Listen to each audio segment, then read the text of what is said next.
मेरा नाम चौधरी हसनैन था। मेरे दादा 16 मुरब्बा ज़मीन के मालिक थे।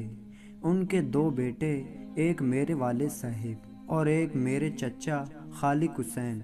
मेरे वालिद साहिब की औलाद में से हम 5 भाई और 3 बहनें थे, जबकि चचा खालिक का बस एक ही बेटा था। मेरे वालिद साहिब हमारे बचपन में फौत हो गए थे। हमारी कफ़ालत भी मेरे चचा ने की। यहाँ तक हम 3 बहन भाइयों की शादियाँ करवा दी। और इसके बाद एक रात फसल को पानी देते हुए सांप के डसने से उनकी मौत हो गई। उनकी मौत के वक्त उनका बेटा 16 साल का था। अब जब ज़मीन की तकसीम का वक्त आया तो मेरे चचा ज़ाद के हिस्से में 8 मुरब्बा ज़मीन आ रही थी और हम भाइयों के हिस्सा में 1.5 मुरब्बा। तो मेरे दिल में लालच जागा और मैंने अपने चचा ज़ाद को रास्ते से हटाने का सोचा। बहुत सोच विचार के बाद मैंने अपने चचा ज़ाद और अपनी बीवी पर इल्ज़ाम लगा दिया कि इन दोनों के दरमियान नाजायज़ तल्लक़ात हैं, और फिर एक रात बहाने से चचा ज़ाद को घर बुलाकर कत्ल कर दिया। साथ ही अपनी बीवी को भी कत्ल कर दिया और लाशें नीम बरहना हालत में रखकर गांव वालों को बुला लिया ताकि खुद को पारसा साबित कर सकूं। यूं गांव वालों की हमदर्दी भी हासिल कर ली और सारी ज़मीन का मालिक भी बन गया। मेरी बीवी वालिदैन की इकलौती औलाद थी और यतीम थी। उसकी बूढ़ी माँ ने तो कानूनी कार्रवाई ना की, जबकि मेरी बीवी ने अपनी वालदा को बहुत समझाया था। वो मुझसे निकाह करने के हक़ में ना थी। उसको लगता था एक दिन दिल भर जाने के बाद वो मेरे हाथों मारी जाएगी, मगर उसकी वालदा ने अपने शौहर की बात की लाज रखते हुए उसे मेरे साथ रुखसत कर दिया था। और फिर कुछ ही सालों बाद वो अपने अंजाम को पहुंच गई थी। उसकी तरफ से कोई कानूनी कार्रवाई ना हुई, मगर मेरे चचा ज़ाद भाई की वालदा ने मुझे जेल भिजवा दिया, जहां हाई कोर्ट ने गैरत के नाम पर कत्ल की वजह से मुझे बरी कर दिया। मगर मैं जेल के अंदर ही दमा, शुगर और टीबी जैसी बीमारियों का शिकार हो गया।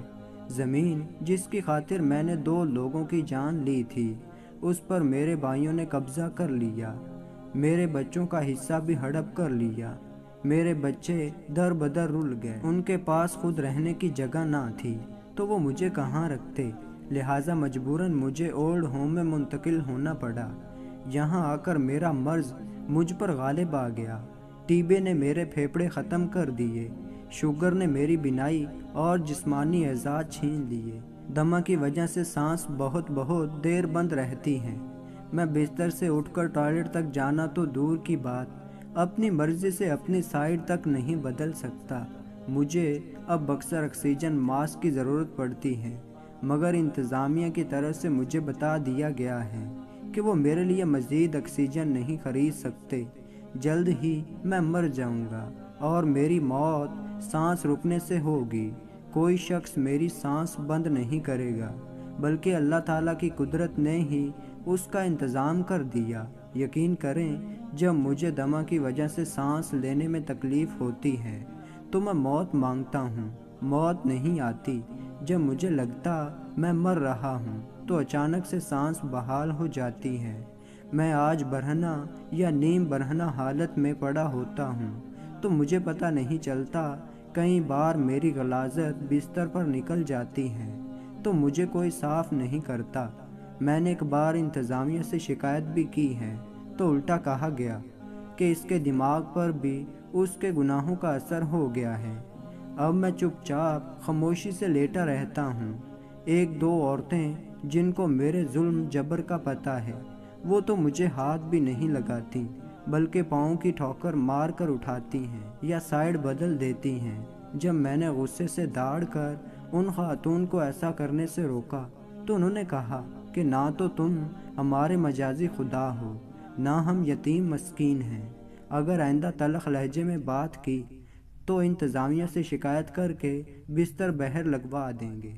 उनकी धमकी सुनकर मैं इतना सहम गया हूँ कि अब सर्दियों में अक्सर मेरा छोटा पेशाब बिस्तर पर निकल जाता है तो मैं उनको बिस्तर बदलने का नहीं कहता।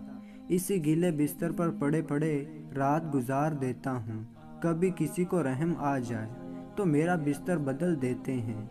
میری سائڈ بدل دیتے، مجھے کھانا اپنے ہاتھوں سے کھلا دیتے ہیں، ورنہ اسی گندی بستر پر کھانا رکھ کر چلے جاتے ہیں اور میں ہاتھوں سے ٹٹول کر کھاتا رہتا ہوں۔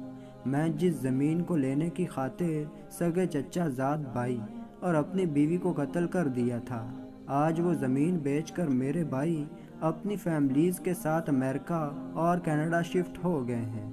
مجھے نہیں پتا میری اولاد کس حالت میں ہے، مگر میں یہاں عبرت ناک حالت میں پڑا موت کے آنے کا انتظار کر رہا ہوں۔